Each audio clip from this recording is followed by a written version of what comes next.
Hey everybody, Stephen Bogrand here from Pro Physique, and today I wanted to talk about being honest with your coach.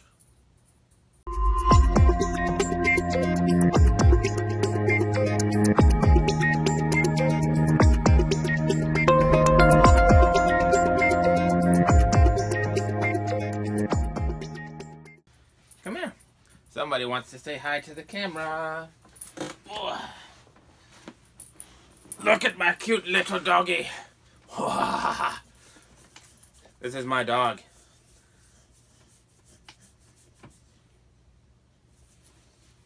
Locke, say hello. Speak. Nope, okay. Just kidding, he doesn't talk, he's a mute.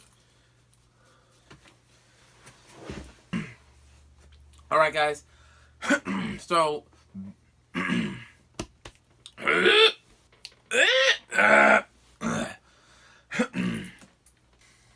Be honest with your coach, right? Yeah, of course I'm honest with my coach. Duh. And some people really are. And we can tell that they're honest because when we make changes, things happen. And now let's be fair. Sometimes people's bodies don't respond when we have a change in stimulus. And that doesn't mean that they're lying. Just like it doesn't mean that somebody's lying about hitting their macros if they're up a pound, or a half a pound, or 0.2 pounds, or sometimes 2 pounds. The body is constantly changing. And so, this is one of the reasons why it's so important to be honest with your coach. Now, I am a very big proponent of not being a yeller. I don't want to bring people down. My opinion is that fitness has made my life better. It has given my life so much more value, and it has really just increased my happiness. And so that is how I want fitness to be for other people. I want it to be a positive experience. I want to lift people up. I want to help them be better. And so, yeah, dog's back. And so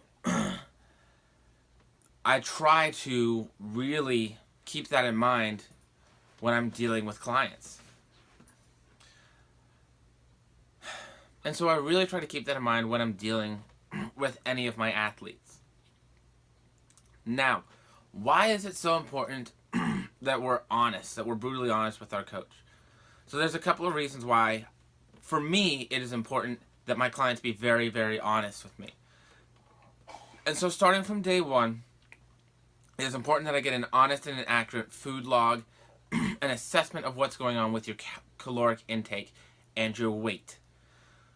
Now, being that I have seen research done before, and I have known research participants, I have seen many of them go into a diet, and what they will do is they will purposely eat more food going into a study.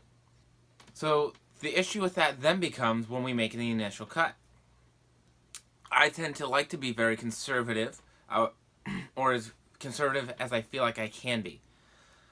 I want to have all my clients diet on the most food they can possibly be eating while losing weight. However, if you have done something like this, you are no longer at your maintenance calories. And if you have overeaten enough over your maintenance calories, you might still be in a surplus during that time.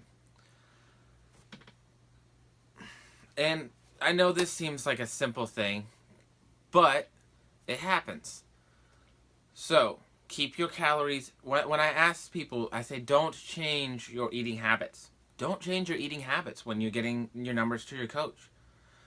Eat, drink, live like you normally live, and give them those real numbers. Because here's what happens. You've then wasted a week, 2 weeks, 3 weeks, however long it takes to now get to a place of caloric deficit. So really, it's comes back to you, right? And you don't want to waste that time or that money or that investment that you've made with your coach. And I think, so that's an easy starting point, but it's definitely not what I see the most of. Those are pretty few and far between. What I see the most of is ghosting me. And so for any of you who are my clients and who haven't checked in a while, I miss you. Get back to me, okay? I want to hear from you. And it's not about guilting you into doing anything, but more often than not, when I see that the ghosting, or I see that people have stopped checking in or took a week off, so more often than not, when I see that people aren't checking in, when I do hear from them again, the reasoning I have, or what they tell me, is that it was because of a binge or a splurge or an overeating episode or something in life happened. Now, I can't help with all the life situations per se. I can give you an ear to hear. I can listen to you. I can try and work with what's going on to still moderate and marginalize any changes that we have in the exercise or the diet. Quite often when people tell me that they're going on vacation, they're going home to visit family, I won't make changes. The last thing I want to do is to set you up for failure. Because obviously if you feel like you're failing, we are creating a negative connotation with the process. So it is just as much mental as it is physical. I am around some really great people who share my views on that, being Paul Ravella and Lauren Conlin, who really take into consideration the psychological aspects of dieting and training and the lifestyle that it entails. But, so say you have binged, or say you had a splurge episode, and this is the one I really actually like to hear, is when I get that midweek email from somebody, hey coach, I need to know what to do. The reason I like that email is because we now have power over how to handle that situation. So instead of allowing it to go unseen, or dealing with it incorrectly, or doing in a couple extra hours of cardio, whatever it might be, we now, we can moderate changes in the rest of the week's calories to make up for that. If we decide, we can add a little bit of extra cardio to help tighten things back up. So now we have a lot more options on how to deal with the situation. Now, the big deal with this is that it keeps me involved in the process.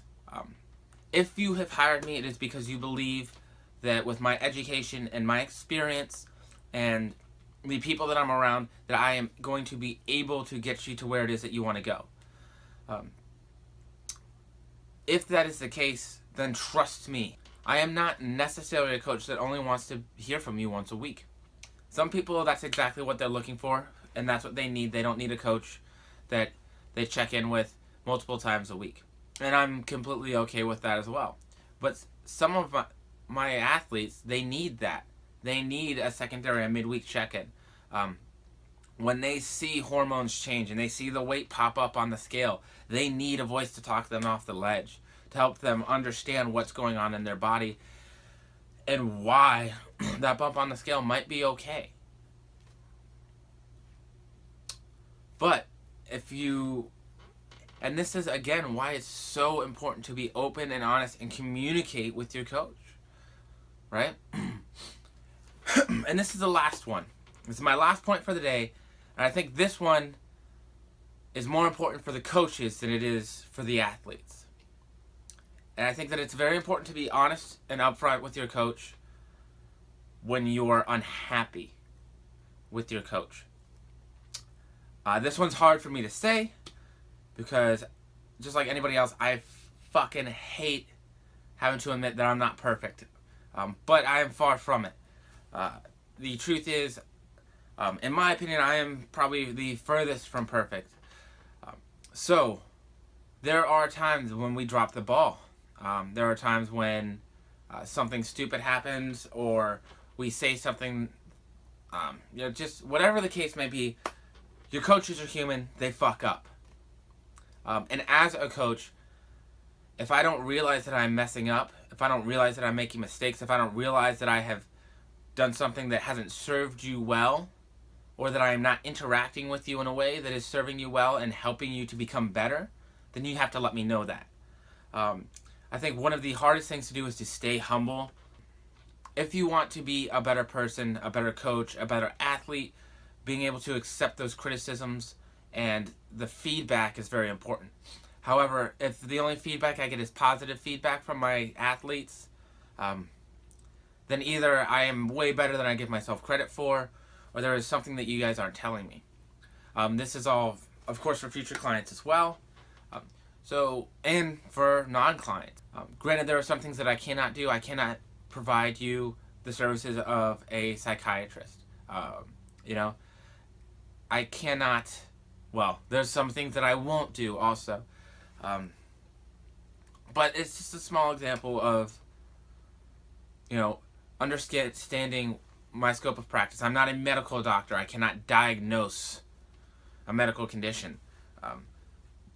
I'm simply a coach. But if as a coach, the way that we interact, the way that I support you, the way that I speak with you, the way that we do, anything and everything. Like, if there's a way that we can make that better so that I can better serve you, then that should be something we can talk about.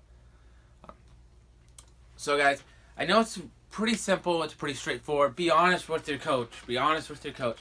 But make sure that you're hitting the big ones, right? So don't go MIA. We want to hear from you.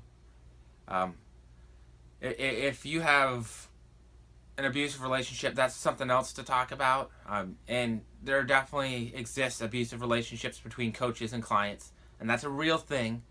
But again, another time. Be honest about your starting points, not only with your coach, but with yourself. Realistic expectations are very important in this field. And so being able to set realistic expectations, it's important that we have realistic and actual factual data to work with. And third, be honest with us about how we're doing for you as a person and as a coach.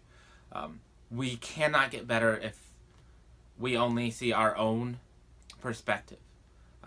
The perspective of others and having other people around you to make you better is absolutely, it's of so much importance. Some people might not appreciate it, but for those of us who want to continually improve, we very much do appreciate it. Well, that is it for me, guys. I hope you have a great weekend. I'll talk to you soon.